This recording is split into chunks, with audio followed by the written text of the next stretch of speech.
கல்யாணத்துக்கு அப்புறம் நான் கோவிலுக்கே போக மாட்டேங்க. ஏன் தெரியுமா? ஏன்? நான் குடி வர போறதே ஒரு கோவிலுக்கு தானே. இவ்வளவு நாள் என் வீடு இருட்டாவே இருந்தது. ஏன் தெரியுமா? ஏன்? ஏன்னா நீ விளக்கேற்றணுன்றதுக்காக. இனிமே நான் தங்க நகைக்கே ஆசைப்பட மாட்டேங்க. ஏன் தெரியுமா? ஏன்? தங்கமான புருஷனா நீங்களே கிடைக்க போறீங்கல்ல, அதான். இந்த உலகத்துக்கே கேக்குற மாதிரி நான் உனக்கு ஐ லவ் யூ சொல்லணும்னு ஆசைப்படுறேன். சொல்லட்டுமா? I love you. என்னங்க என் காதுல சொல்றீங்க? ஏன்னா நீ தான் என் உலகமே. நான் லவ் பண்ண பையனை கூட பிரேக்கப் பண்ணிட்டேன். ஏன் தெரியுமா? ஏன்? உங்களை மாதிரி ஒரு நல்லவரை கல்யாணம் பண்ணிக்கணும்ன்றதுக்காக தான்.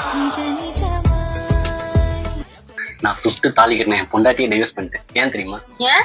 ஏன்னா நான் உன்னை கல்யாணம் பண்ணிக்கணும்ன்றதுக்காக. ஆல்ரெடி கல்யாணம் ஆனவனா நீ?